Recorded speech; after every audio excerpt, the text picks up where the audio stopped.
Mieux communiquer avec une personne autiste. Comment interagir en tenant compte des spécificités de l'autisme. Le délai de latence pour les choix.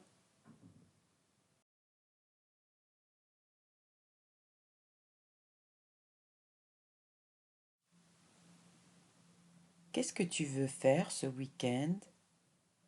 L'interlocuteur pose une question ouverte.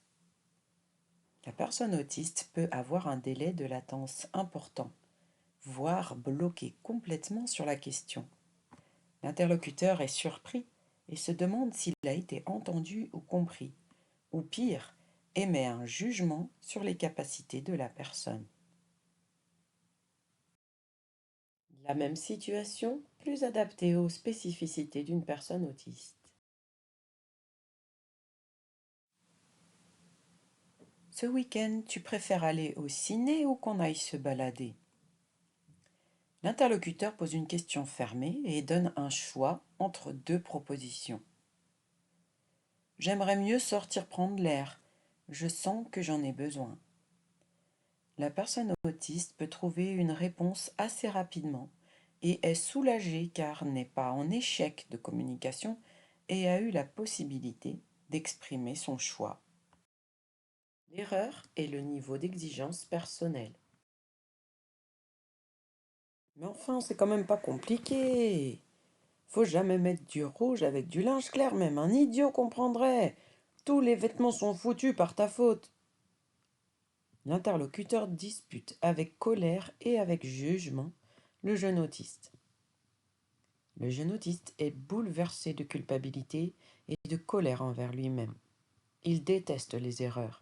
C'est lié à la rigidité cognitive ou surintégrité cognitive. La même situation, plus adaptée aux spécificités d'une personne autiste. C'est un peu dommage, mais ça arrive. Même moi, je me suis déjà plantée. Si ça peut t'aider, je peux écrire les consignes de lavage sur la machine à laver. Ça te va? Ah oui, ce sera clair pour moi comme ça. L'interlocuteur formule l'erreur commise au calme et en accompagnant les émotions du jeune, en déculpabilisant et en proposant une solution adaptée. Le jeune fait l'expérience que l'erreur est universelle et que des aménagements de l'environnement sont possibles. La gestion de la douleur.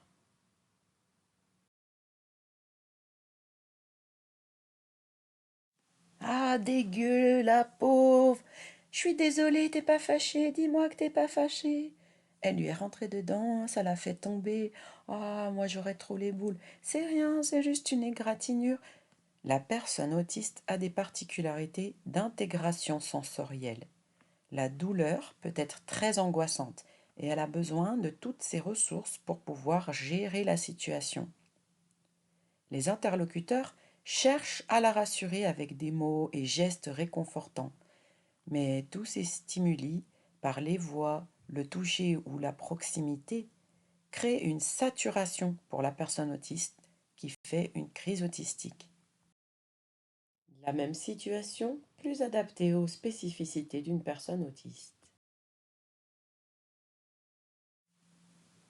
Je sais que vous vous inquiétez pour votre copine.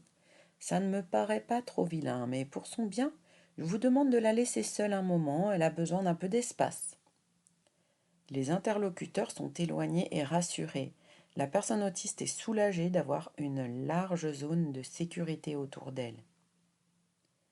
Je viens pour soigner ton bobo, si tu es d'accord. Est-ce que tu es prête? Maintenant, oui. Le soignant reste à distance, indique les soins qui vont être réalisés et demande l'accord de la personne. La personne autiste est rassurée puisqu'elle peut se représenter ce qui va se passer et est rassurée qu'on lui demande son consentement. Les transitions et la gestion du temps.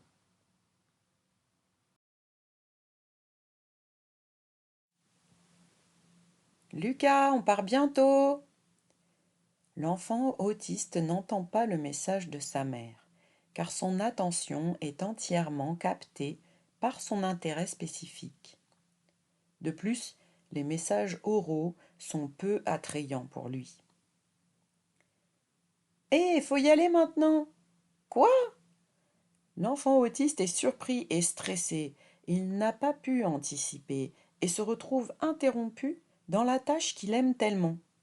Il a beaucoup de mal à être flexible pour gérer des transitions. Il va se mettre à faire une crise terrible. La même situation, plus adaptée aux spécificités d'une personne autiste. Lucas, je te mets le timer 15 minutes.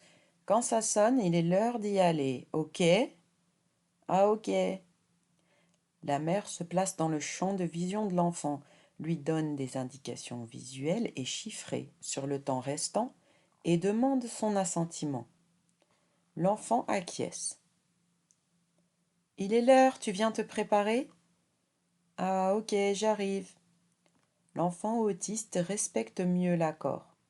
Le timer sonne et cela l'aide à accepter la fin du temps de jeu. Lui permettre de revenir jouer à son retour peut aussi l'aider à faire la transition. L'importance de l'intérêt spécifique.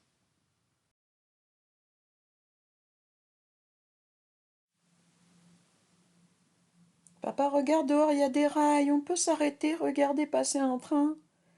Non, mais on n'a pas que ça à faire, hein. Et puis les trains, ça va bien 5 minutes, hein. Les trains sont sa passion, une passion si intense que cela peut agacer les proches.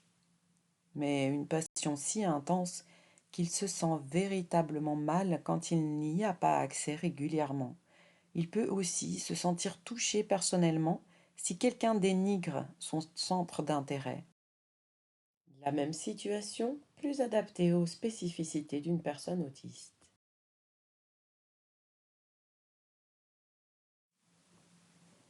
Papa, regarde dehors, il y a des rails. On peut s'arrêter, regarder passer des trains? Ah, je me doutais bien que tu serais content qu'on passe par là. Ok, je vais me garer, mais on a le temps que pour un train, d'accord? Les trains sont sa passion, une passion si intense que cela peut agacer les proches.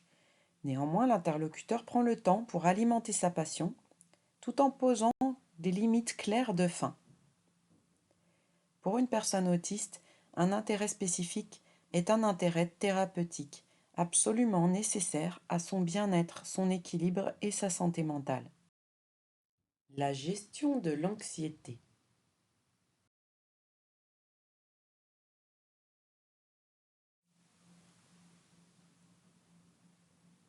Arrête de te balancer comme ça. C'est très difficile pour elle de patienter, c'est un temps implicite. Ici, ces balancements sont un moyen de calmer son anxiété liée à l'attente. Elle ne souhaite pas gêner volontairement et fait donc des efforts pour s'adapter comme on lui demande. Mais cela risque fort de ressortir autrement.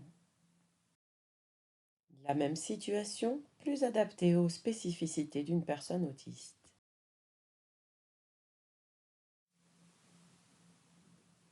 Et si on jouait au jeu des animaux? Oui. C'est un animal sauvage? Oui. J'en ai déjà vu une fois. C'est très difficile pour elle de patienter, l'adulte le sait. Pour l'aider à patienter, elle lui propose un jeu, ce qui lui permet de passer un moment agréable et de faire passer son anxiété. Les sensations et le contact physique. Oh, ma petite nièce, ça fait longtemps, quel plaisir de te revoir. Les personnes autistes ont des particularités sensorielles et le contact physique peut être désagréable, voire même douloureux pour certaines. Ici, la personne subit ce contact auquel elle ne s'attendait pas, ce qui lui laisse comme une marque dont elle a du mal à se remettre. Elle peut en ressentir une forme de honte, comme une violation de son espace intime. Il est possible qu'elle en garde inconsciemment une rancœur avec cette personne, envers laquelle elle peut avoir une stratégie d'évitement. La même situation, plus adaptée aux spécificités d'une personne autiste. Oh ma petite nièce, ça fait si longtemps, je peux t'embrasser? Plutôt un check. Ça fait plaisir de te revoir, tu te souviens de nos balades ensemble? Oh oui, oui, très bien. L'embrassade n'est pas imposée. Le consentement est demandé. La personne autiste peut ainsi se sentir en mesure de dire ce qui lui convient. Cela la met en confiance dans la relation et elle poursuit donc avec plaisir l'interaction.